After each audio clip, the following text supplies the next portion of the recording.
ကဘာပေါ်ကအယောင်လူသား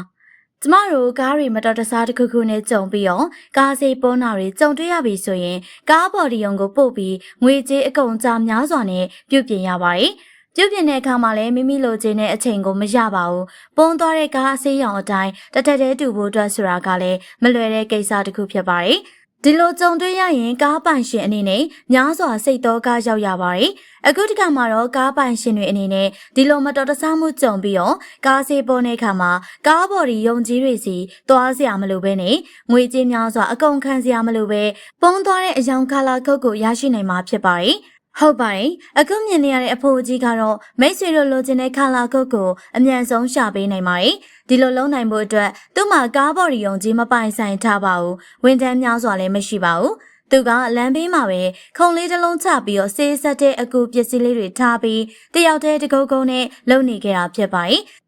သူ့ဆိုင်ရောက်ပြီဆိုရင်ကိုလိုချင်တဲ့နမူနာအယောင်လေးပြလိုက်ရုံနဲ့အချိန်အများကြီးစောင့်စရာမလိုပဲကိုလိုချင်တဲ့အယောင်ကိုမြန်မြန်ဆန်ဆန်ပဲရရှိမှာဖြစ်ပါတယ်